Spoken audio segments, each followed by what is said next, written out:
the UK at the time. It was available via prescription. So Kurt was clean. He had no heroin in his system by the time he did actually go to the hospital in Italy. He and Courtney were fighting. She was cheating on him with Billy Corgan. And she finally brought Francis out to visit him. And that night he OD'd. Whether that was accidental, attempted murder, we don't know. She would claim later, after Kurt was not around to speak for himself anymore, that it was a suicide attempt. There's no evidence it was a suicide attempt. And the doctor in Rome stated it was absolutely not a suicide attempt, and he did not believe Kurt was suicidal. So that what you're seeing there is on the 18th when Kurt had the accidental overdose with a lot of Rohypnol and champagne. And they really wanted to spin it as it was not a suicide, but then after the death, then the murder, then they spun it as a suicide. Exactly. Right. Yeah. So was that just a happy little mistake for Courtney, do you think? Like, or was that maybe I shouldn't say Courtney. Was that just a happy little mistake for the people that planned this, or I think it was intentional. I think that she roofied his drink, and like has happened many times with people on, who have been roofied. They don't realize they've been roofied because it messes with your memory. And he likely couldn't taste it in the champagne. It was her prescription. If you were an attending officer, or there, and someone had OD'd on roofies, they weren't famous, and the prescription was in the spouse's name, isn't that something you would look into? Yes. That's bizarre, Definitely. isn't it? You would have thought that the Italian police would have checked into whether or not the person who owned that prescription may have given it to their spouse. That didn't happen. The Italian police, isn't that where Amanda Knox and her whole case went down? Wasn't that? Oh, yes. Yeah. Awful. It might be a little corrupt. Something else that people don't know about Rome, like she allowed him to lay for hours. Yeah. Like, there was ample time to make sure that she was waiting to make sure he was dead before she called for help. And then when she did call somebody, she didn't call emergency services. She didn't call the front desk immediately. She called Pat Smear, which was in another hotel room, and had him come over, and then they took him to the hospital. Sorry, my kid walked in. Do you think? Yeah, like there's so many. How long did she leave him? How long was it? Michelle, From 2 a.m. to 6 a.m. We believe. Yeah. So 4 hours, 3 to 4 hours, with him lying on the floor with blood coming out of his nose. I think that alone, if I were the police, would be enough to make me have a chat with a spouse of the spouse who owned the prescription. But yeah, no. And of course, Kurt didn't recall what happened. So when he got home, he told our witness we've talked to other people who knew Kurt. He told them it was an accident, and he didn't really remember very much. And that, that jibes. Now, was there somewhere in the back of Kurt's mind where he thought, pretty weird? Kurt was a very smart person, I think he may have had an inkling, but we'll never know whether he knew what she was trying to do. Or also he might have been a little, like, it seems like embarrassment might be a thing too. Like, I just want to sweep under the rug and I don't really want to talk about this. And okay, so then we have after that, then they went into the intervention, correct? And Courtney has said that I remember there was an interview that she did. She felt like this is what pushed him over. If you're believing the narrative that he committed suicide, this was what pushed him over, right? Right. I mean, this is what she likes for people to believe. The intervention was a shit show. I've participated in hundreds of interventions, and you picture you have 20 people in a room and they're all pointing the finger at their cash cow, telling him that he's the problem, while they're all sitting around actively high on the same exact drug that they're telling him that he has a problem with. So and the way that he played up, like, I should have never done my intervention. I should have just, like, poor victim, it was just. Who thinks she's a good actor? I don't buy it for a minute, right? Yeah. And, you know, Not a if good you, singer either. no, oh God, no. You know, if you look at the people she had at the intervention, it wasn't Kurt's friends. Dave wasn't there. Chris wasn't there. You know, the people who loved Kurt weren't there. It were people who were making money off of Kurt. So management, you know, of course, the addicts who lived off of Kurt's money, like Dylan was there. You know, so they were people who, like Lisa said, were users, drug users, and people who didn't love Kurt. You know, his mom wasn't there, his sister wasn't there. You know, not the people that you would expect to see at an intervention that was done out of love. Yeah.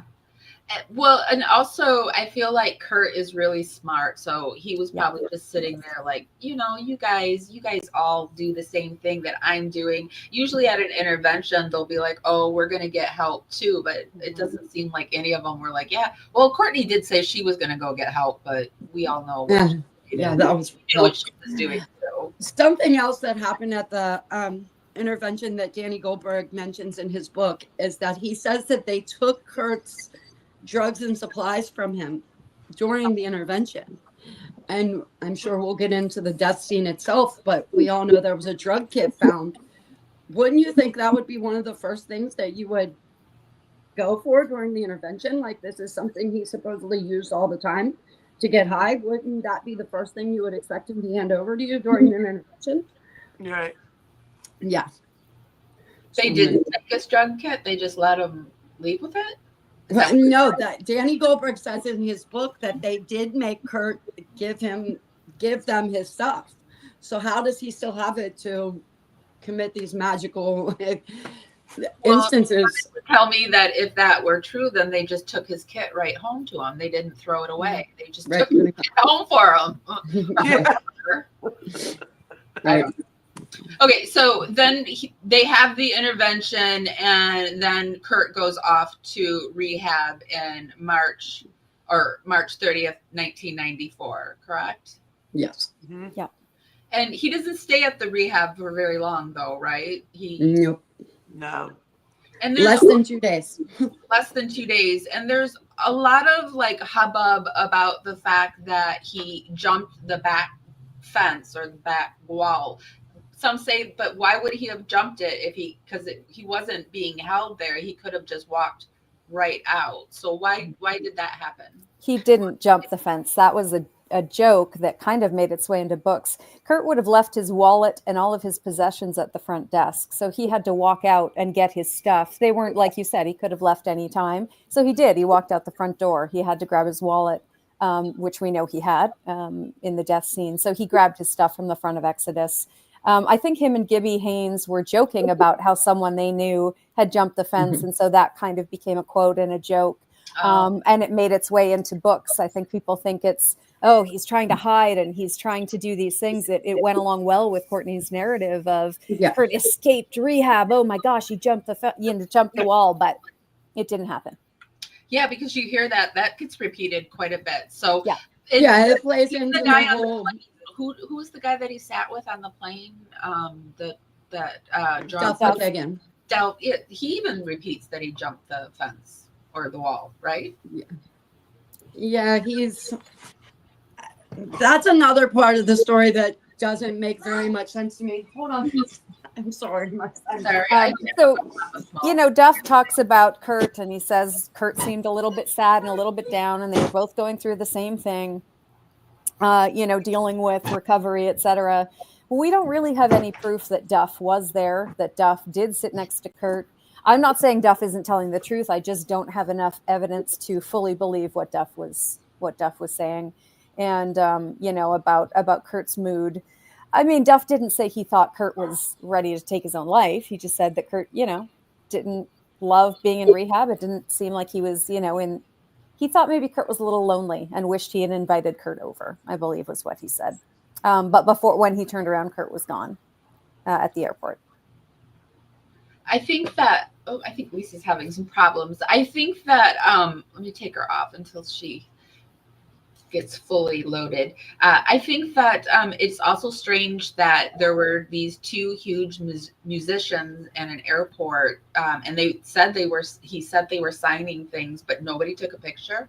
Like no pictures have emerged on that. Yeah. It's very strange. Nobody on Reddit, you always look at Reddit threads. Nobody's there saying, I watched that. It's another interesting thing because I'm sure you've heard that Kurt and Chris got into a fist fight. Now, Chris is, 6'5" or something. So you've got this little guy, the most famous guy on the planet, Kurt Cobain at this time, and Chris Novoselic getting into a fist fight at SeaTac Airport. And nobody saw it and nobody has photos. I know we didn't carry cameras then like we do now, but that just seems very bizarre to me. I don't know what the point of that is. I don't know why anybody would be lying about it, but it's the same thing with Duff. We really can't prove one way or the other whether that's true. So we kind of just, go with what we can and believe it isn't true for now until we have proof that it is. Because I remember anytime I would travel, I always had a camera, even in the 80s. So even if you saw something like that, I don't know. I just think that you would. And I agree with you. All right. So then Kurt goes back, makes his way back to his home. And then on April 8th, he is found unalive. But he goes missing during all this time from when he left the rehab to then. And Courtney Love sends out this search, right? And that's how we get Soaked in Bleach Tom Green, right? Yeah, Lisa, were you going to say something? I thought I saw you just before I go into a... Did I? I had some people come in, so I was saying hello to sorry. them. But also, that was on the 30th, and so we're talking from the 30th, he leaves, that all happens, and we're talking, 5-6 days? Mm-hmm. And then he's gone. I mean, I know we'll get back to, because he was found, on the 8th, but he was taken around the 5th, right? Yeah, we believe the 4th or the 5th. Yeah. Yeah, around that time. So, like you said, I do find it weird that nobody noticed. And I know it's very slick moving. I just, like you said, everything moving up to it, and him leaving rehab, and and where he went, it was I know, and we'll probably get into this, but multiple people had said that he was kind of hiding out, like where he was getting to. So that would be like the only reason I think maybe somebody didn't see him at the airport or the fight. I don't know, but that he was like, where he was going was to get away, like from Courtney or Courtney's people, or like I said, we'll get more into that. But so much happened in those 5 days that from the time of him getting out of the rehab and walking out until him being found. And so I just wanted to say that it was just a matter, if anybody was new, it was just a matter of a few days of this. And I just think it shows more time. Do what? I think there was a lot that he did during that time. We're going to go back over those 5 days, but yeah, I mean, it was. Sorry, I didn't mean to interrupt. So, no, you're fine. Did you want me to kind of give you the lowdown as to what? Left the airport, and then kind of fill us in on what went down in those 5 days. Perfect. So, yeah, absolutely. So I'll tell you what we know and what we don't know. So he gets home in the morning, and he allegedly talks to Callie. Callie is, so let's quickly go over who the names are, because there are about 4 or 5 names you're going to need to know. So okay. Callie Michael DeWitt is a 19-year-old kid at this point. He dated Courtney Love, and I'm going to say that she groomed him because, she's 30, he's 17, 18 at this point. She is sleeping with him. He becomes an ex-boyfriend and also becomes the nanny. Now, I don't know about you, but how many of us would like to have that situation where your spouse, the nanny at your house, is also your spouse's ex? I mean, it's a little bit weird, okay? So Callie is also an addict, and he is basically a live-in nanny for Francis. He is staying at the Cobain house. So Callie is there. Callie has 2 girlfriends. They don't usually spend time with Callie at the same time. So the girlfriend that was there is Jennifer Adamson. She's also around Callie's age.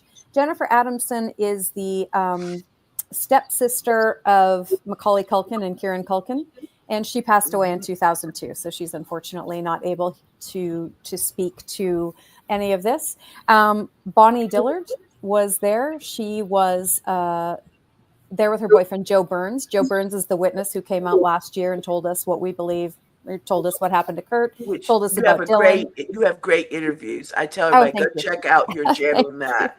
Thank you. Great Yeah. with him. And, you know, I'd seen a couple comments, oh, it's hard to listen to. No, just listen to him.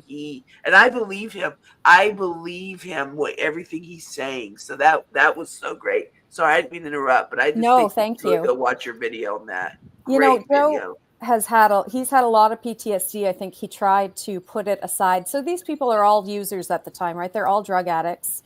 Bonnie has now become a Christian and works for the Salvation Army.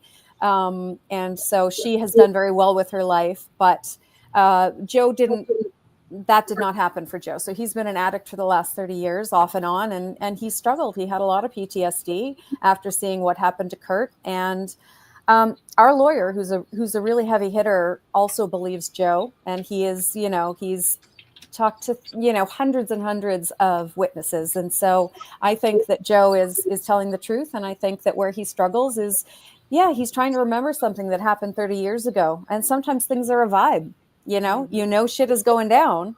You can't exactly remember every single thing someone said, but yeah. So we believe what Joe said happened to Kurt Oh, is for what sure. I happened can to just Kurt. this is body language. You can see like he's just really going through it, you know? Yeah, he really is. And now if you watch, we have interviews with Joe just from the last month, etc., where he's doing much better than he was in this interview as well. Good. I feel like, he's unburdened now, you know, a little bit. And he's working with us. He'll be going to the Seattle Police Department to present his testimony and statement. So, so we're very happy that at least one person has the balls to come out and stand up for Kurt. Yeah, definitely. You know, so Kurt gets home and Callie and his girlfriend are in the bedroom, and Callie says, "You need to call Courtney. Courtney's worried about you." And so Kurt tries to call Courtney at the hotel. The hotel says Courtney's not accepting any phone calls, but will tell her that her husband called. So this whole narrative that Courtney has set up that she didn't know where Kurt was, bullshit. She knew exactly that Kurt was home. So that was her way of, you know, she then called in and pretended to be Kurt's mother, Wendy, and that's who she filed the missing persons report under. Now, Courtney has even admitted this. So she files a missing persons report for Kurt and calls detective, private investigator Tom Grant. So here's where the story starts to diverge into things we know and things we don't know. So here's all we know. We know that Joe, Bonnie, Callie, and Jennifer are all hanging out there for days. They're partying. They're doing dope. He's doing tattoos because he was a tattoo artist at the time. I mean, he still does them. And they're just kind of hanging out. Kurt is up in the greenhouse for a lot of it. He's up there.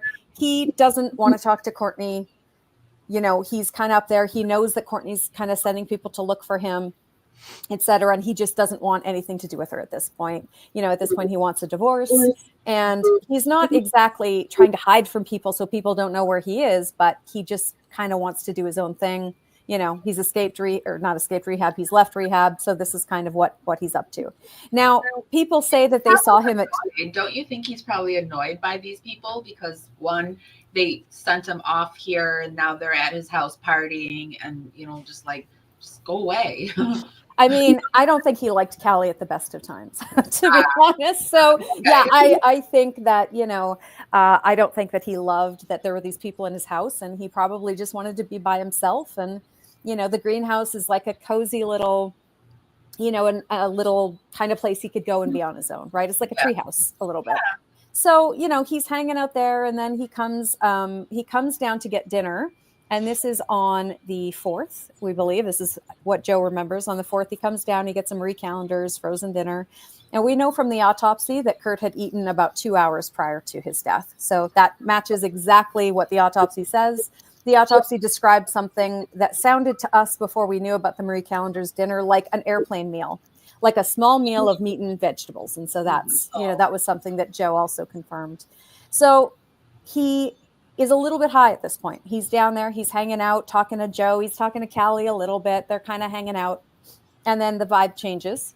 Dylan comes with two people that Joe doesn't recognize. Whether Joe doesn't recognize them or he is afraid of one of them, I don't know. I know he's not afraid of Dylan because he has said that Dylan was the person who was, who was kind of the ringleader. So they come in and they start trying to get Kurt to go back upstairs to do more dope. And Joe's like, Kurt did not need to do more dope. Like he was standing, like he was okay, but like more dope, no. So they end up sort of. Quick question. Yeah. Has Kurt been doing the dope between the rehab and that time? Was his tolerance getting lighter, or was it just he was just steady doing the same as always? Because we know in March he had quit in March. So on about the 18th, he was not using because there was no heroin in his system when they pumped his stomach in the hospital in Rome. So whether or not he was back up to what he had been using prior to that, I'm not 100% sure. But, we'll talk about tolerance and how that would have affected, like you said, the things that he did. Yeah, exactly. So they get Kurt back up to the greenhouse. They kind of manhandle him back up to the greenhouse because he doesn't want to go. And at this point, a little bit later, Callie is trying to get everybody out of the house. So the male nanny, who is very good friends with Courtney, we have to remember Joe and Bonnie and Jennifer, they're friends with Kurt. They're not friends with Courtney. So Jennifer is, she's dating. She's not really in on what's going on. Joe is Kurt's friend. He's friends with Callie too, but he is not friends with Courtney. So when we look at now, Callie is trying to get Joe and Bonnie to leave, and not just to leave the house. He wants them to leave the state. Like, you need to go. Cops are going to be coming. You need to get out because you're going to be questioned about. And Joe thinks they're talking about dope, right? He thinks that Callie's saying you need to go because the cops are going to ask you about the heroin, etc. He has no idea what is about to really go down. Yeah. So now, about 10, 15 minutes later, he hears a gunshot. And the gunshot sounded a little different than he's used to. Because they used to shoot guns in the back and in the forest. But this is a gun now that you have to remember. So the gun is a rifle, low-powered rifle that's now up against the hard palate of Kurt's mouth. So that's going to sound very different than somebody shooting off a rifle, hitting a can with a rifle. So he hears something that he thinks is a gunshot, but he's using too. And he's still a little bit high and he doesn't know what's going on. And so they end up leaving. Callie's like, okay, we got to go now. So Callie, Jennifer, Joe, and Bonnie get in the car and they get the hell out. And after that, they go sleep it off at Jennifer's house. After that, they just start talking about Kurt like he's gone. And Joe doesn't understand why, but they start talking about Kurt like, oh, it's too bad Kurt's gone because this and this and this. So they are talking about Kurt now in the past tense. And Joe doesn't find out until the 8th that Kurt has been found dead. Now, there are a few other things. So between the when Kurt gets home on the morning of the 2nd and the 4th, there are two different restaurants that people say they saw Kurt at. But we have no corroboration or real evidence that Kurt ever went to either of these restaurants. One was Linda's in Seattle, and the other was Cactus. So there are a few stories around that. Whether he may have gone to them, we're not sure. And I should tell you, too, so the reason that Chris Novoselic believes that Kurt committed suicide is because Kurt did buy a shotgun. So before he left for Exodus, he bought a shotgun because his house had no fences, and he was very concerned for his wife and his daughter. He was concerned for his own safety. Fans were coming onto the property. Mia Zapata had been killed about a year or two prior, had been murdered, and she was in the punk scene. And he was, a little paranoid that he needed protection for his house. So he buys a rifle, a low-powered rifle with birdshot. Now, birdshot, nobody would choose to kill themselves with birdshot. Birdshot is probably not going to kill someone. So you have this big rifle. Somebody comes into your house and you go like, get the fuck out of my house. And even if you get a shot off, birdshot doesn't go through a wall. So it's not going to hurt your baby. Mm-hmm. Your wife's going to be safe. Somebody in the next room is not going to be killed, but it's going to probably scare someone in your house enough for them to get the hell out. Right. Mm-hmm. So we believe that Kurt went and bought a gun before he went to Exodus. He left that gun at home. When he got home, that gun was used on him. Whether or not he even saw the gun again before it was used on him, we don't know. Joe doesn't know whether Kurt ever had that gun after it was purchased. So after it was purchased, he left it at home, went to rehab. He gets home and ends up being shot with that gun. Well, we don't know whether Dylan took the gun, because Dylan's the one who purchased it for Kurt. We don't know whether Dylan took the gun or Kurt actually had the gun and they used it on him. So that's pretty much what we know, what we know and what we don't know over those 4 or 5 days. It's a misconception. Kurt knew about guns. He knew what he was. I was going to ask, was he someone that had guns? Did he own any pistols? Was he someone that carried constantly, or? He didn't carry a gun, but he was very well versed in guns. He right after the Rome incident, there was an incident, a domestic violence incident, where the Seattle police came to the Cobain house, and Courtney said, Kurt's in the bathroom, he's got a gun, and I think he's going to kill himself. The police come. Kurt was not locked in the bathroom. He was outside in the backyard, and he told the police that he was not going to kill himself. He was just trying to get away from Courtney. And the police said he wasn't suicidal. He was very nice, very polite, but they confiscated all of his guns.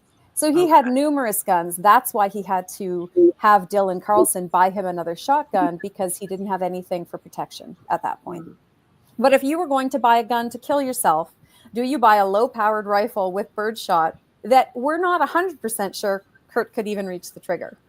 So, and I have a best friend from around that time period that actually took his life, that I've actually looked into myself, because it was kind of the same scenario, and it was like, no way. Now, of course, the cops had said that his fingerprints were on the gun, but also the father that was around it, the stepfather, also worked with the police department. So whatever, but it's almost like the same thing, because, and also, wasn't there a question that when it was found that the gun was like flipped like a different side than what it would be, like him holding it a different way? My friend, you're talking about the magic bullet of grunge. This is our Kennedy magic bullet thing. So yes, the gun was, instead of being right side up, the gun was found upside down on a very sort of pointy, you would think it would lie flat, right? If it's flipping, because they think, so the ejection port of the gun is on Kurt's right-hand side.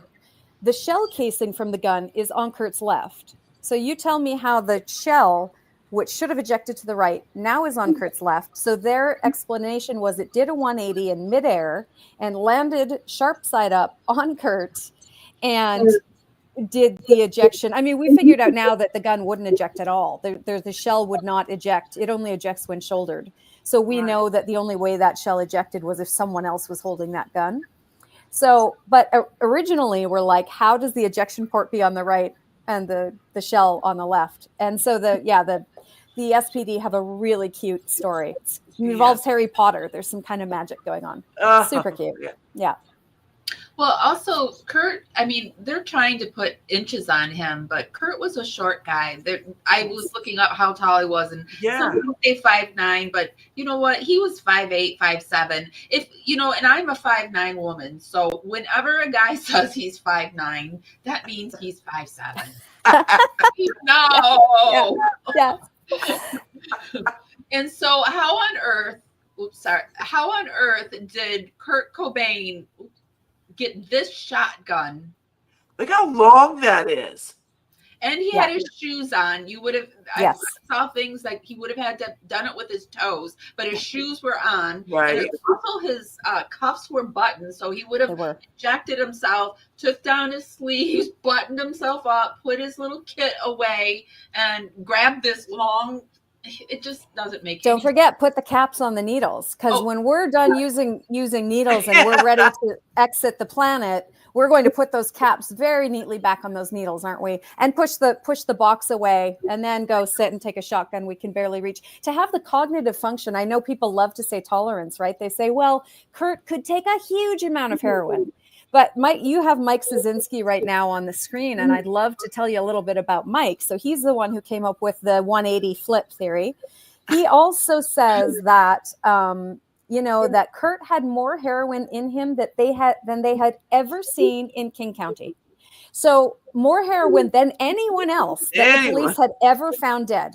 Kurt Cobain had that and used a shotgun on himself after taking that amount of heroin.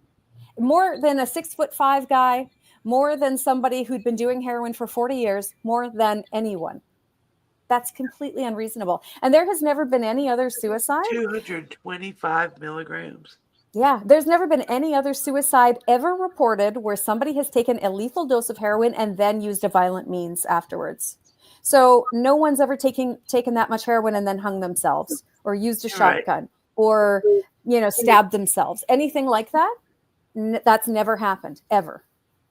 Kurt Cobain is the only person who's ever done. Rolled down.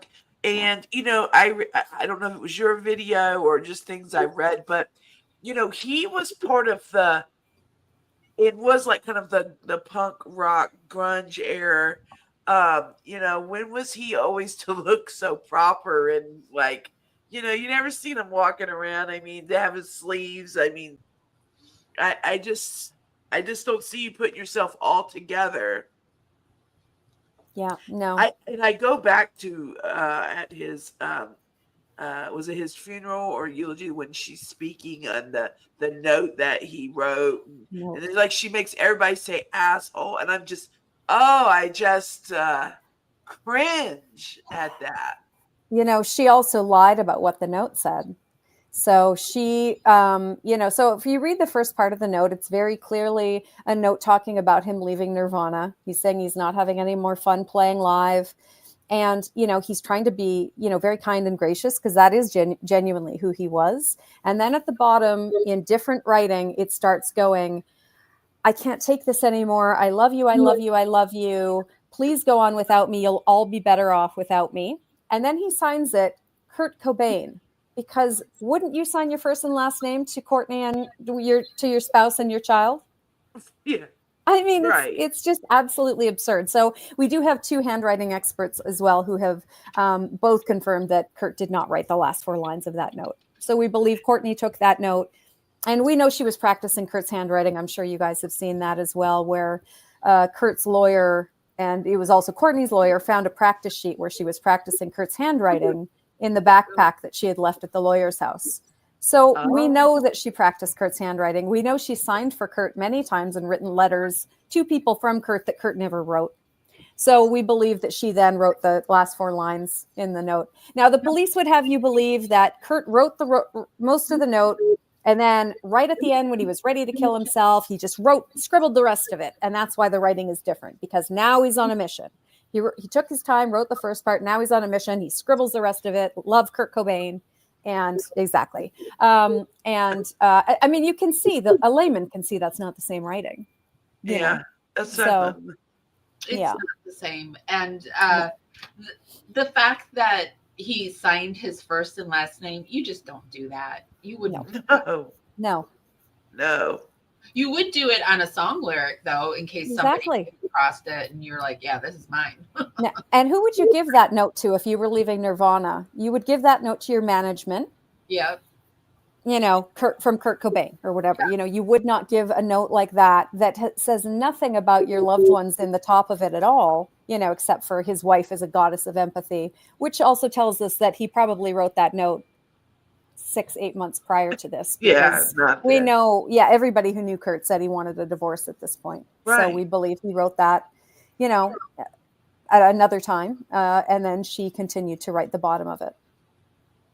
And you guys, these are all things we're just like laying out the basics of the case. And then we're going to go back later and take little specifics of the case that you guys are interested in talking about and deep dive. I hope that this is one of the ones that, it will be one of the ones that we go into, because it is so, I did have a question about the handwriting analysis, because in a lot of the research that's done, like the police officers, they say that numerous handwriting experts have looked at this, and they all say that it is his handwriting. So who are their numerous experts? So they had somebody who allegedly worked for the SPD, but do you know what they gave them as a sample? Notes that Courtney gave them that she said Kurt wrote. When we had ours done, we actually used song lyrics. So we had, 4 different things that we know Kurt wrote because they're song lyrics. They said no. Kurt's mom said, yes, that looks like Kurt's writing, but I think she was probably so distraught and there are rumors that, we can talk about Kurt's mom, but that he also thought that Kurt was murdered, but was too afraid to say anything. But like I said, they used notes that Courtney gave them to match the handwriting with Kurt. So we have no idea what notes she gave them. Could they have been notes she wrote? I mean, we have no idea, but we know that that the notes that we've used are verified as Kurt's handwriting, and the notes that we've used have proven that he did not write the last part of that note. So then let's go back to that. All right. So Kurt's found, but I want to go back to that missing time when they were all looking for him, and Courtney called and got Tom Green involved. So let's bring Tom Green into the topic now. So he's an interesting one. So Tom Grant worked for the police. Oh, I keep calling him Green. Sorry. That's okay. He's not that funny. Tom Green is the comic. Tom Green's the comedian, and trust me, Tom is not funny. So Tom Grant. They're going to Tom Green's show. That's so funny too. I love it. So Tom gets called in. He gets called. It's Easter Sunday, and he gets called in by Courtney. I think that I can tell you how Tom actually got involved, but I'm going to tell you what Courtney and Tom say happened. She's looking through a phone book, and nobody else is open on Easter Sunday, and she happens to find Tom, and Tom picks up, and she starts telling him, listen, my husband's missing. I need you to track his credit cards because I need to find out where he is. He's suicidal, etc. And then she sends Tom on the case. She won't allow Tom to go to Seattle to look for Kurt, though. She tells Tom, look, Callie, our nanny, is at the house. He will tell us if Kurt comes by. So she has Tom running around Los Angeles, kind of cut off at the knees, allegedly looking for Kurt. Now, in my opinion, this is to say, we were seriously worried about Kurt. Look, I even hired a private investigator.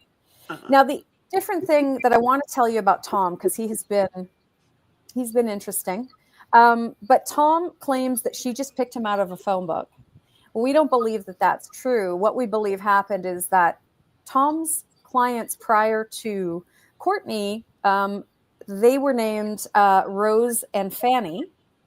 Rosemary and Danny were Courtney and Kurt's lawyers. So we believe that his clients prior to Courtney were actually Rosemary, Carol, and Danny Goldberg.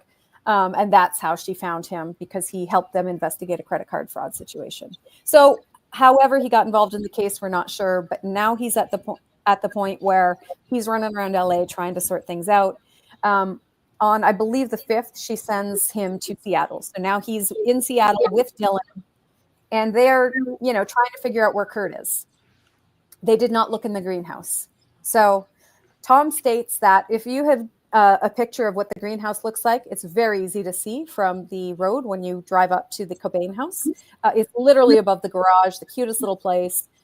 They state that it was raining and they couldn't see the greenhouse. Now, Dylan was very aware that the greenhouse existed. He did not take Tom to the greenhouse, or, for whatever reason, they never checked the greenhouse. But Kurt is lying there deceased at the time that they are running around Seattle looking for him, not looking in the greenhouse.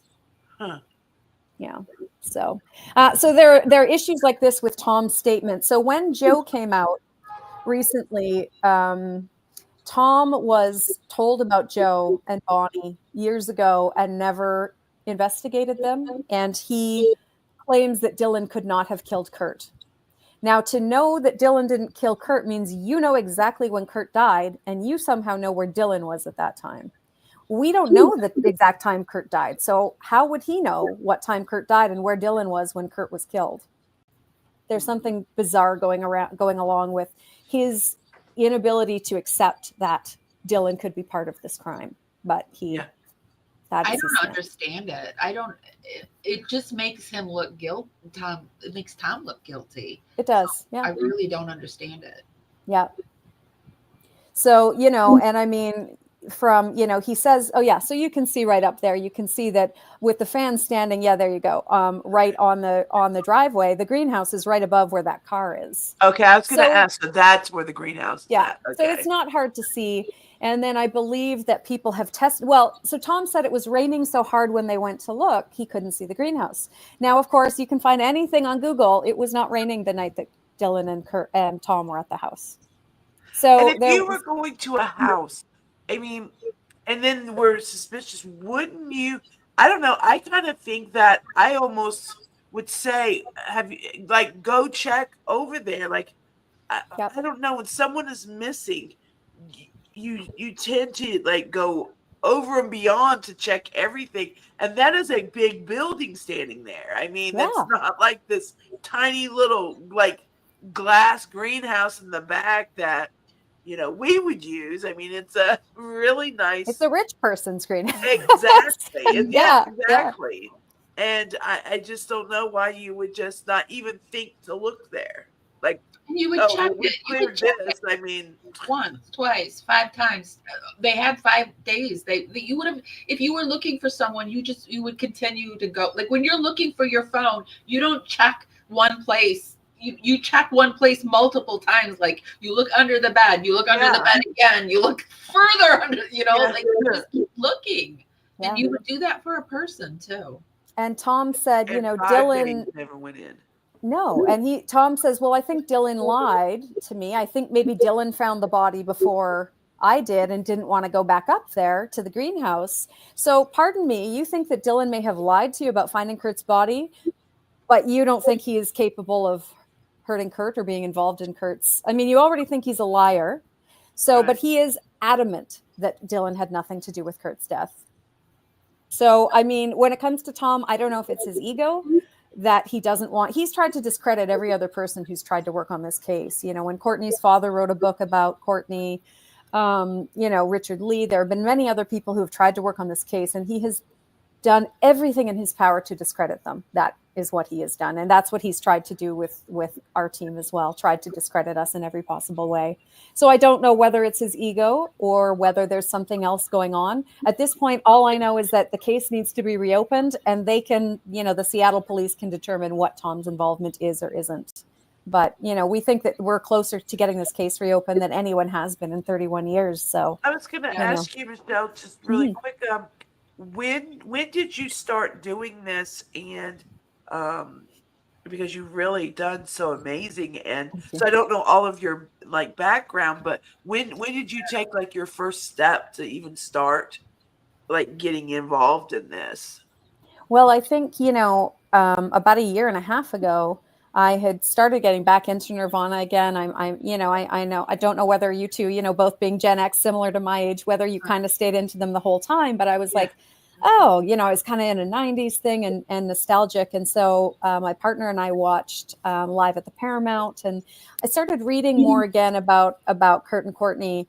And for a while, I thought Courtney abused Kurt. So there's a lot of domestic abuse in this case. And I think if Kurt had been the woman, it would have gone a different way, because Courtney physically and mentally abused Kurt for 2.5 years, very, very badly, with many witnesses. Wow. And so at first I'm reading and I'm going, oh my gosh, she abused him until he felt he could do nothing but take his own life. And then as I started going through the forensics and again, talking about him, putting the caps on the needles, et cetera, and going through that stuff. And then we got the autopsy released as well. That was, we were able to get that released, thankfully. And so that's when I went, oh, shit, no, Kurt, he didn't take his own life. And so it's been going back and going, we need to recheck everything Tom Grant has told us, because we don't know if any of that has been true. And, and now we have to, go back and go, this narrative, Kurt wasn't depressed. Kurt never tried to kill himself before. He was never suicidal. Like, how, we all think of him as this depressed, sad, morose grunge rocker. And in a way, I think people think that's romantic. Right. This like, oh, this beautiful soul who was destined to take his own life, but that's not who he was. So, yeah. And that just made you just start Good for Yeah. you. Yeah. Well, then, we work with an incredible team. And so we have people who, they're always helping us investigate things, and we'll go back and go, okay, team, we have about 10 of us and they're all over. So, Ireland, the UK, we've got people everywhere going. So by the way, if anyone wants to kill me, we do have a lot of people working on this, and they will avenge me. But so we have all these people doing this. So if we want to research something like, did Kurt go to Cactus Restaurant, on the 3rd? So now we have all these people triangulating and figuring everything out. So it's really an international effort, and it's been amazing. I love that. Oh, I love that. I would love to be involved in different things like that. That is always. So I was just curious because I know it does take a team, and I think people realize, we do a lot of stuff in true crime at pro bono. I mean, anything a lot of times made, it goes right back into, just ordering documents costs money, and getting, sub-team people. I mean, detectives, and they cost money. And so, I mean, it's, I really enjoyed your channel. It's some of the things I got to watch. So this is so much fun chatting with other true crime people. This is so much fun chatting with other true crime people. I do. This is such a, Amy knows I've got some things going on, and I said, no matter what, I'm not missing tonight. And I'm not someone that sits in place with their hair, by the way. I know you know, I told Amy, I jumped out the shower, threw some mascara on, and I was just, my mom is in the hospital right now. So I've been back and forth. And I told her I needed this, to just get away and just, I don't know the word I'm looking for, but to be a part of this. No way was I missing this. So, that's the thing with the things going on in the world right now. This is something that we feel like we're pretty close to. I mean, not the finish line in the sense of, this is going to have to be reopened, but I think we're getting pretty close to actually getting some traction here and possibly getting the case reopened. So I'm just going, can the Third World War wait until I get Kurt's case reopened? We got a crime to solve. Yeah, exactly right. Yeah, don't get in the way. Yeah. Guys, if we could just take a moment and start dancing your fingers up to that hearts and thumbs up button, helps us go to the algorithm. Today we're coming to you on Facebook, YouTube, and Twitch. So however you do that on the platform you're watching us, that would be very appreciated by us. It's just a free way to help us out, and it's really, really appreciated. So let's go into the day that Kurt was found. How did this finally act? How did his body finally get found? That's a really, really good question. And interestingly, it seems to our team that she was trying, that's why she actually hired Tom, was to go find Kurt's body. Because generally, the person who finds the body is always the suspect. So she didn't want to find Kurt. If your husband's missing, I don't know why you would stay in Los Angeles when your husband is obviously in Washington. But anyway, so that morning she had hired an electrician named Gary Smith to go to the greenhouse and put up security lights. So interestingly, her husband is missing. She's terribly worried about him, but she does have time to call an electrician to go put up security lights in the greenhouse. So yes. And so, in the pictures, as you can see, the greenhouse is, all windows, and he's there putting up the security lights, and he sees what he thinks is a mannequin, as all of our true crime friends know often happens, in Black Dahlia, etc. And he, so he's up there and he sees Kurt through the window, and he realizes that he sees some blood coming out of Kurt's ear. And he then calls, you would think he would call 911, but he calls his boss at the electric company. The electric company boss then calls the radio station because he realizes what house it is at. And he says, you're going to owe me some major free tickets for this. I'm going to tell you before we call the police. So they announce on the radio that they believe Kurt Cobain has been found at his house. And then the guy at the radio station calls 911. The police get there just after 9 in the morning. Actually, I believe it was about 8:20. So they get there about 8:20. By 10:30, the news reporters who are out there are saying that Kurt Cobain is dead of a self-inflicted shotgun wound. So there was no waiting on a toxicologist or even the medical examiner to state that this was in fact a suicide. They were saying, a suspected suicide. So we were fed that right from an hour after they found Kurt's body. Called the radio station. That's nice, hey? Classic. That is so shallow. Yeah. And Kurt's mom was always talking about, I should let people know as well, because there's a really interesting case. Frances Bean, Kurt's daughter, was married to a man named Isaiah Silva.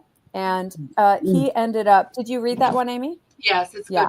I'm glad you're bringing it up. Yeah, I mean, I think it's important for people, if you really want to know how Courtney works, there's a civil suit against Courtney that did get settled.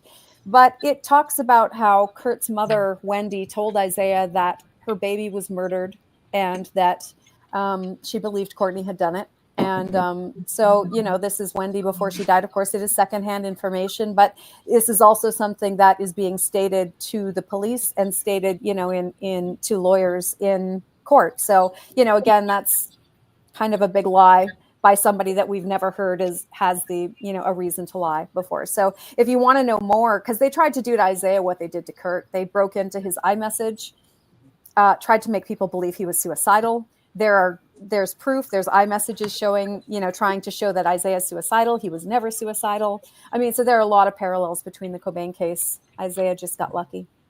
What was his last name? Isaiah? Silva. Silva. Isaiah is the hard one to spell. Yeah. Yeah, Isaiah Silva. I'm a horrible speller too. So, okay, so he's found, and the official they go right into mode where it was a suicide, and they get him take and.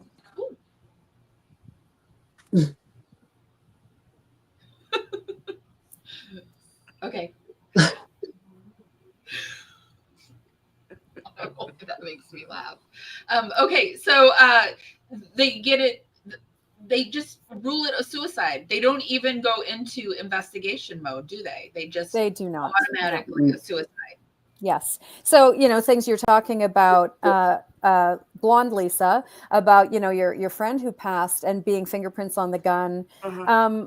They didn't fingerprint the gun for 3 months. They didn't, until people started making a little bit of a, Richard Lee at this point, kind of the OG investigator was starting to go like, hey, something's wrong here. Mm-hmm. And that's when they started doing things like fingerprinting the gun, et cetera. And then the toxicology report got leaked in kind of the mid 90s and stuff. And people were asking questions, but no, they did absolutely no investigation, And was nothing. there any gunshot residue, anything like that? So looked into? Never touched. we have a forensic scientist who's a gunshot residue expert, and he said that if a gun went off in a room, everything would be covered in residue. So no, they didn't test for residue, but he said that wouldn't have made a difference because Kurt would have had residue whether he pulled the trigger or not, because it was in such an enclosed space. And when they did end up testing the gun, there were no usable prints. There were no usable prints on the suicide note and no usable prints on the pen used to write the note either. Mm. So, yeah. And don't you have somebody on your team that is now working with the shotgun and the shells? Aren't you testing on that? Yeah, Yes. Lisa, did you want to talk about that? I can you guys even hear me? Yep. Everything's glitching on my end. Oh. Poor thing. Okay, sorry. So yes, we're working with somebody. His name is Mike Gregory. He's absolutely incredible. He actually came to us and wanted to volunteer his help. He ended up, purchasing the Cobain shotgun, a replica of it, and then he had it cut down to the exact size, had the compensator put on. So he's been able to, and we just ordered gel dummies so that we can test for spatter, et cetera. I mean, he's doing incredible work. And he'll be working with, we have a court, somebody who actually testifies a lot in court, another gun expert who is going to be double checking Mike's tests. And then he'll be able to testify in court and testify to the authorities as to whether or not he believes Kurt could have used that shotgun. So yeah, we're very lucky. And the shotgun really has been the smoking gun. We've got the autopsy, and we've got things like most people who have used heroin don't believe Kurt could have done all of those things that high. Yeah. But when we go, oh, hey guys, like, no, the shotgun shell wouldn't have ejected. We've got these things now that are mechanical, we're not guessing. We're not saying, oh, but maybe somebody with a really high tolerance could have done that. Now we've got mechanics that can be double checked. Now, did they say, I can't remember, did he actually, did he put it under, are they saying he put it under his chin? Or there, how was... In his mouth, about an inch from the hard palate. So interestingly, what we believe is that his head would have had to be tilted back like this so that the gun could go like this. So that's the trajectory of the pellets in his brain that we know from the autopsy. So again, so now we need to test, could Kurt have maneuvered that shotgun and put it that way and still reach the trigger? So we're testing all of these. And we know he was supine when he was shot. So he was lying down. So he was not sitting up where the gun could have been sort of shouldered against the floor. So we know Kurt was lying down when the gun went off. So he was lying down. And that's interesting because you never really hear of people when they do that are lying down. Yes, exactly. It's usually like a sit up. And my friend almost saying, but he was sitting up, and he actually sat between a toilet and a sink and was sitting up that way. And I feel like that they do that because of the angle and the reach. So to be laying down and then to go up, and it looks like, Mike has shown us, and we have a secondary, like I said, a secondary gun expert, that the gun would have Kurt would have been holding the gun about, 10 to 20 inches off of his chest. Yeah. So the gun would have been up. His head would have been back. Now, does that sound to you like the way somebody taking their own life would do it, or perhaps somebody standing above him? That's right. Standing above him. I mean, that's just. Yeah. And right in the middle of the room, too, was a weird thing to me. It seems like if you're sitting in a room, I don't know that you would sit right in the middle of the room. It seems like you would take nothing for your back. Yeah. Agreed. Yeah. So we're going to start taking questions from chat, you guys. If you can make it a little easier on me and put some question marks before the question, and I will start asking the questions if you want me to. I hear a dog. I'm so sorry. That is mine. Let me just shut my door here. I hear a dog. It's usually my bird that's making noise. There we go. I mean, I want to tell you how pretty you look tonight, too. All of y'all. Oh, thank you. I have too much oil in my hair, though. I'm having one of those, I like your glasses. Too much oils. Yes, everybody looks pretty. Everyone looks beautiful. So if you have any questions, let's see what people are saying in chat. Let me pull it up. Kenamo Sting says, hey, I just wanted to say hello real quick. I can't stay, but I'm excited to hear the entire live stream later. Well, thank you for stopping by. Can I just say a shout out to Cam? He's part of our team, and he's amazing. He's brilliant. So yeah, thanks, Cam. Thank you. Wasn't his hair splayed out like he'd been dragged? It was. So yes, if you look at Kurt's hair, it is sort of it's out. You can see there is a picture that it wasn't Richard Lee. Somebody climbed the tree outside of outside of the greenhouse, and you can sort of see where Kurt's hair looks like he's been dragged. Yeah. It's yeah. And it is interesting because I have seen a show where someone did take their life with a shotgun and their hair did sort of splay out, but they were standing up. And so, again, there's no reason his hair should have been doing that. If he was supine, which he was, there's no reason his hair would have blown back like that, on his own. So our forensic scientist does believe he may have been moved as well. Yeah, I don't have that photo, but I have seen that photo, and it does look like his hair is just fanned out, really pretty. Yeah. And we do see that there may be some blood on his jeans. So there are some other things that we think, he may have been drugged a little bit through the scene. So I had a question too. I did see a photo. What are they talking about? Did Kurt have a burn on his hand from the shotgun? Yeah, that's a great question. So he has he has some damage right there. The SPD really wants you to think that Kurt used that shotgun. It's not a burn. It's a mark from where the gun was sitting for 3 days. So the skin loses collagen and elastin and doesn't have the same integrity as it once did. So once, the gun's lying there for 3 days, and when they pulled it off, it caused some damage to his thumb. But it was not a burn. Mike, our gun guy, tested. The gun doesn't get even remotely hot enough to... Not even warm, and you're talking about shooting once, right? Because he couldn't have shot himself a bunch of times really fast to make the barrel heat up. But that barrel does not heat up enough to damage Kurt's thumb. But they want you to believe that his hand was there on that gun when it was pulled. We think that his hand actually wasn't even on the gun when the trigger was pulled. We believe they put his hand on it afterwards. Marissa 870 says, how come the infamous photo of his right side, how did they get the shot of his damn body? Blows my mind. I think they do have a lot of photos. There are a lot, aren't there? They just haven't released them. Yeah, and they there refused were. Yeah. I'm sorry. Am I backstage or am I on right now? Yeah. Do you not want to be on stage? No, I wasn't sure if I, that's why I haven't been saying anything. It says that I'm still backstage. That's why I wasn't butting in at all. It doesn't say you're in the show. You're right up on the No, it's telling me I'm backstage. That's why I've been sitting here vaping like an idiot.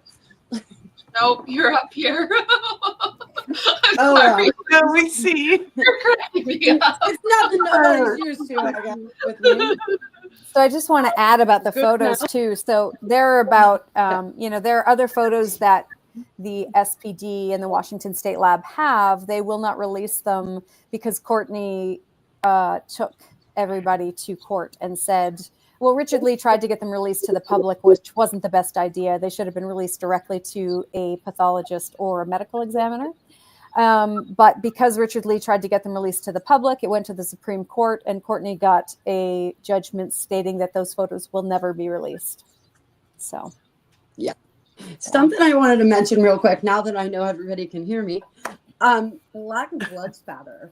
I don't think you guys touched on that at all, did you, Michelle? Nope. No. So with the blood spatter, there's nothing, like you can see in the pictures of his hands, there's nothing at all on his hands. His hands are clean. With there not being an exit wound, the pressure in his head would have had to have gone somewhere. There would have been some kind of blood spatter. Like you look at any other case of this magnitude and there's always blood spatter and there's none. And I think that's just something really important that needs looked at in this.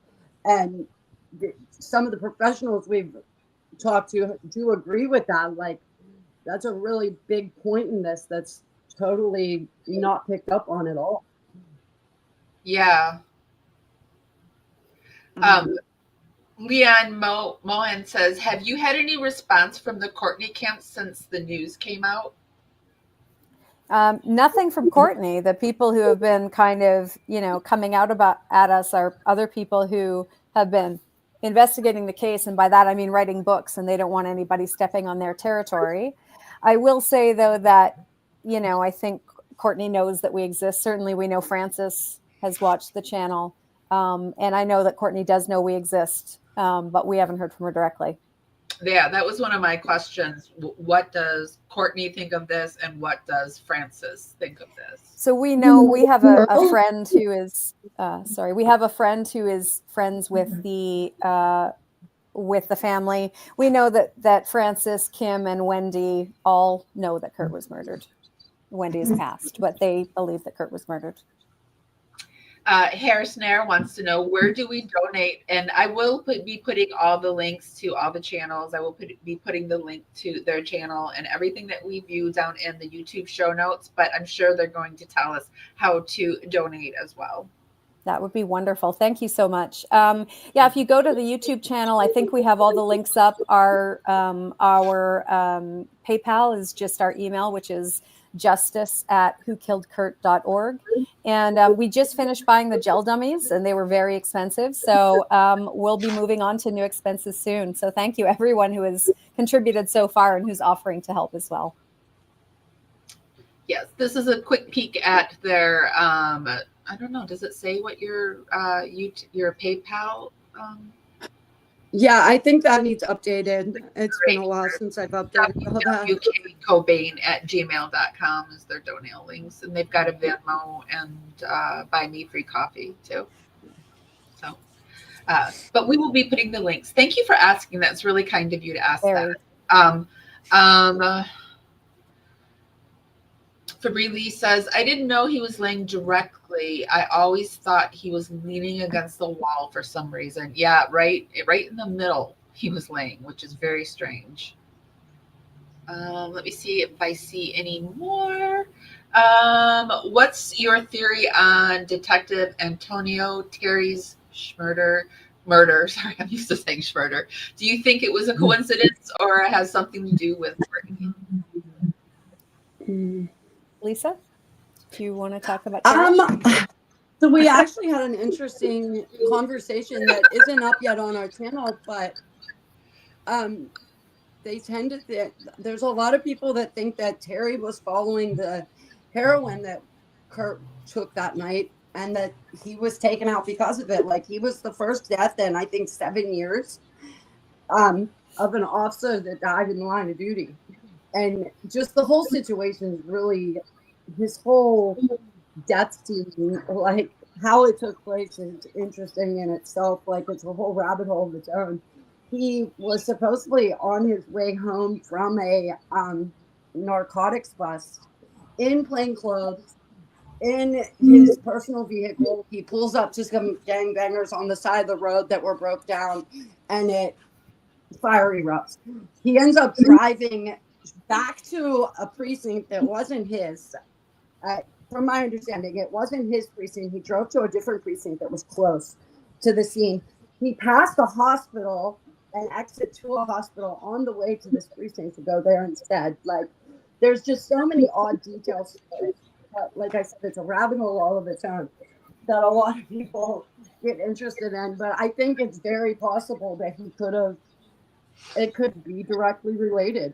Like, it's an interesting bit in itself. Really wasn't too prepared for Terry. It's a little bizarre too. So this will be our final question. What would have to be done differently for this case to be open again as attempted as it was a decade ago? What are we going to have to do to get it reopened? That's a really great question. And Gerardo, I think, the closest that the case ever got to actually being investigated as a murder was when El Duce, which we didn't talk about, but El Duce, who was an old punk rocker, was offered $50,000 from Courtney to take out her old man. And this was in the beginning of 94. Mm-hmm. And that's the only time that the Seattle Police Department actually took the case seriously as a possible murder. Unfortunately, El Duce lost his life about a year or two later, and it was never pursued. That said, 2014 was not a reopening. That was just a fake thing. It's been 20 years. Mm-hmm. Detective Mike Szynski is going to come out and pretend that's where he's showing the shotgun. Oh, I really looked at everything. Everything's above board. We did our due diligence. So what we're working on now, and I don't want to give you everything just because we need to, play some things close to the vest so people don't, have the opportunity to, to fight us before we even get started. But we have an incredible lawyer and we have an incredible amount of forensic evidence. So Joe Burns has given a statement and that is amazing. And then we have a lot of forensics based on Kurt's autopsy, toxicology, as well as we have a forensic scientist who has done a complete crime scene reconstruction. So we will be submitting that hopefully before summer. And we believe that we're, again, I believe we have too much evidence for them to ignore us. So what we hope to do is once we do that, then we're going to hopefully get some mainstream media and all of y'all are going to help us get the word out and just come down hard on the SPD. We're not allowing you to fuck us again. We're not allowing you to ignore us this time. We're going to get it done. So we're going to need everybody's help. Well, I think I see this a lot too. This honestly, as a huge fan, I do believe Kurt unfortunately died by his own hands. I see that a lot. And here you're allowed to have whatever opinion you believe. We're not here to make you believe what we believe. We're just here to tell you the facts of the case, maybe things that you didn't know previously, and maybe it will change your opinion, maybe it won't, but yeah. And we do, The anyone problem who we doesn't, see with that, yeah, go ahead. sorry, I just was going to say, anybody who doesn't, who has questions, please come over to the YouTube. We have lots of conversations over there. And as long as something is asked respectfully, we will happily go over with you, where we believe we can prove that Kurt did not take his own life. So we're happy to have that conversation, as long as it's not like that person seemed lovely, we're happy to have that conversation. There's a lot of videos of people that were there that night, like with Joe. I mean, people that were actually there. And like you said, like when they were asking him, like telling them to leave, Joe, then were thinking it was over the drugs that were in the house, the cops.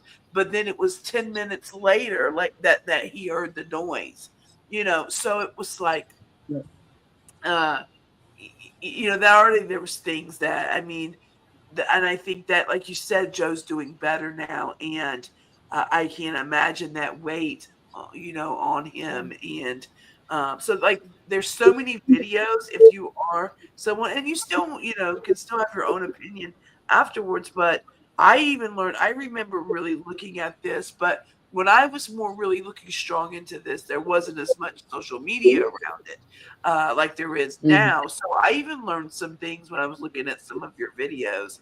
And so, yeah, I really encourage people to definitely take a dive and just listen to some of the interviews, and it'll really start to make sense. And especially the time frame of like from, Rome and rehab, and how they got there and what was going on between Courtney and Kurt, and the wanting to leave, and and he had a daughter, and I mean I just don't think that was what he was ready to do, And comment, we'll hit you back. Like I said, we're always up for a respectful chat. Well, I would actually there's love one comment. I would love to have one comment I just wanted to address really quick. I'm sorry, every time I do that. There was just one comment I want to address. Somebody had mentioned about the gun being melted down. The gun was not melted down. That was something that Courtney come up with early on. She had requested Kurt's other guns that were confiscated during the domestic incident. And she had pledged to have Kurt's guns melted down in support of Mothers Against Violence. Up until 2014, we were led to believe that the shotgun was part of that. And until Szynski's joke of a review, that was the narrative, that the gun was destroyed during that. But the gun does still remain in evidence. That was all Courtney's bullshit. It was never melted down. It's still alive and well. Wow. Courtney lie. Amazing that. Yeah. Okay. I found a comprehensive guide over on Reddit that is like a fight for why they believe that he chose to commit suicide. And I would love to have you back on. I was planning on going through that, but we're running out of time tonight, and I think it'd just be too long to do. But I would like to look at the other side and look at like, okay, this is their stance on it. And they say, like, for example, you can see here, it's a comprehensive guide, and he goes like into like the forensic evidence, the heroin dose, and the amount, and the misconceptions, and that there was Valium on board. And he talks about, this is where I saw the where they said the gun burned them, and I would like to go like through this and just like pick it apart piece by piece, because when doing this, I was asking other content creators, do you want to join me? Are you interested in this? And a lot of them were like, no, it's just a suicide. Why would I do that? And it's like, but it's heating up. It's like becoming, it's like after watching it over the holidays, I'm like, what's happening in this case. It's heating up. And I think too, being a Gen Xer and living through, and just when I remember, I mean, just from the beginning, like I just knew it wasn't. Like my gut was like, no, and of course at that age and not all this experience with social media, and you just feel like you just can't do anything. Like it's so much bigger than you. But now Absolutely. it's not. And you're proving that, Michelle, with going down in other cases that we've all done and been involved in. Like it's not bigger than us. And people are turning more to us because in other cases, like I can say, and I'll just use dipshit as an excuse, but I think that people like her are showing how much the media like just lies, covers up, and creates narratives on these things. And if that's anything somebody can take away from the Gypsy Rose situation, is how much control the narrative is by the media. That's where I know you from, Lisa. I'm sitting here thinking the whole time, I'm like, where do I know her from? And it's from the Gypsy group. It just came to me. Oh, what is your name in the comments? Is it Lisa? It should just be under my name. I'm not very active in there, but I do run my mouth once in a while. Because there is a Lisa something in there as well, and I was just wondering if that was you that I've talked with. It might be. Worlds are colliding. Worlds are colliding. Okay, so is there anything that I missed on this intro that we need to pull in before we wrap it up? No, I think that's amazing. And Amy, we keep thinking we'd love to have someone on to have a respectful discussion with about the, okay, well, I believe it's suicide. Like, let's have a conversation. So I love that you have that idea. I'd be more than happy to do it. Could you send it to me that way if I need any documentation to back up my statements? Just because I always like to have proof. Don't just believe me. I'm ready. I love it. Yeah, let's do it. Do it. Okay, so guys, let me show you. This is the channel, Kurt Cobain Official. Let me get it up here. This is Michelle and Lisa's channel. Who Killed Kurt.org is which is it? Is it Who Killed Kurt.org or we own both. So if you go to whokilledkurt.org or whokilledkurt.com, we own both. Yeah. Oh, there we go, right up here. Okay, so it's a great channel, you guys. Be sure to check it out and be sure to check Lisa's channel out. Here is Lisa's channel. Oh, you do makeup too? Do you do makeup and true crime, Lisa? Yeah, I do like I do like a review. I'm mainly all true crime, but I do review makeup because I do some awareness. I usually intertwine my awareness with true crime because I like to focus on unsolved and missing cases. So I will do something like For a Cause. So just a quick thing to make it make sense. If I'm intertwining like awareness, like domestic abuse, or something involved with that. So domestic abuse, I believe their ribbon is purple.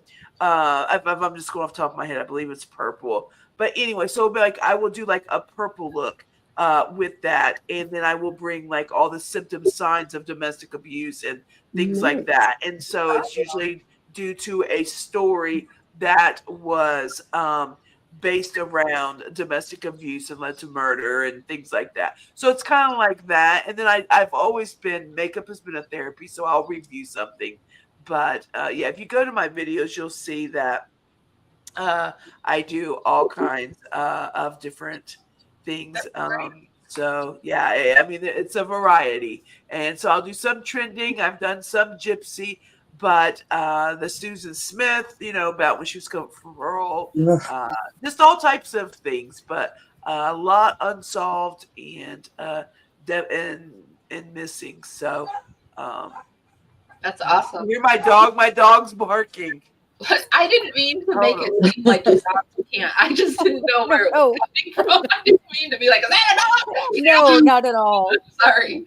No. We do a skincare and suspects. So we talk about, I have another channel that does skincare. I love skincare. So I like to do that kind of stuff. So that's a lot of fun. You both know I'm an esthetician, it's kind of like a yin to my yang. So I can just have a night. I'm sorry about my dog. They just came home from the hospital for who was up there with them. So I apologize, guys. But yeah, it's kind of like a healing because you do so much true crime. Sometimes you need to release. And the app I was on before here, I was on there for about 6 years. And every Monday night I did skincare. And it was just a way to just break away from anything. We did skincare and beauty because it was about self-care. So which is where the ConquerLifeTeam comes from. So yeah, and the warrior terms and things like that. So that's what that's about. Well, I'm an esthetician. I've been a skincare specialist for 25 years. So if you ever want to talk about that stuff, I would love that. please include me. And we do another podcast called Overheard, where we're basically having a coffee chatting about true crime. So I would love to invite you on for that because that would be amazing. Yeah, that would be. I love it, and I'm so glad tonight. You guys have no idea. It was so nice to just to do this, really, truly. Could we ask our viewers to send your mother some healing? Lisa's mother is going to have surgery soon, and she just needs a little prayer and some healing and some strength. So we're sending all our love to you, honey. Thank you. So now, do you want me to drop down? Do you drop down, or? I am going to say goodbye to everybody, and then I'm going to tell everybody about our Dragonfly membership, and then we're going to call it a night. Yes, get it? I am a Dragonfly member. So, all right. So I'm going to drop down, and I just want to thank everybody. Thank you all, everybody in the chat, and I look forward to definitely being with y'all again. And thank you, Amy, for having me so much. I appreciate you. Thank you for coming. I really appreciate you too. Thank you. Bye, Lisa. Right. I'm going to figure out how to get out of here. Yeah, thank you. Thanks, team. I love that we've made some new friends. Bye, ladies. Thank you so much for being here, and we will be in touch. Thank you for having us. Okay, bye. Bye. Okay, guys, have you heard of our Dragonfly membership? It is our YouTube program. It's a way for, I always just like to show you, I did a little thing that tells you a little bit about it. It is a little way for you to help me out and for me to help you out. And if you're not subscribed, why are you not subscribed? I would really, really, really love to have you as a power subscriber. If you really like my content, be sure to become a Dragonfly, and that's our membership, and it's $2.99 a month. I release all my videos early. We have special emojis over in the chat room. I kind of share things ahead of time with my Dragonflies, and I go live sometimes just for the Dragonflies. It's a way that I can support you guys and give you more content, and it's a way for you to support our channel. It's $2.99 a month, and I would love to have you. Okay, and I will put the link for that down in the show notes as well. And again, this video will not be monetized, so if you ever want to support us, you can help us through, I have it kind of like running across the screen down there. We have Cash App, ParawomenRadio, and any help, if you just simply give us a thumbs up, share, helps us go out onto the algorithm. Those are free ways to help us out, and we love you for it. Thank you so much. Guys, thank you so much for being here with me. I am so happy that you guys are excited about the Kurt Cobain case, because I have been excited about him for a long time, and I'm really happy that we've got the ball running. So if nobody's told you this today, and I also wanted to say a quick thank you to Laura Lynn. She gifted a Parawomen Dragonfly membership. So congratulations to our new Dragonfly. And we hope that you enjoy being a Dragonfly here. If nobody's told you this today, and even if they have, I'm still going to tell you guys this, because you have changed my life. You mean everything to me. And I love you guys so, so much. And I'll see you next time. Bye, guys.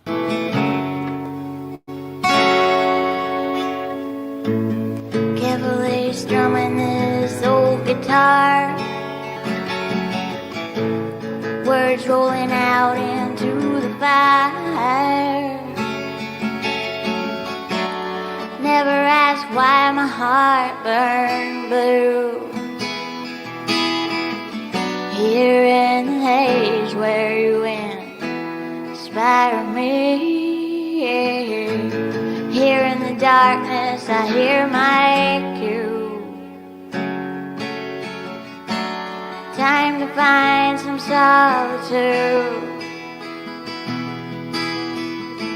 Here where my soul bleeds openly. Deep in the heart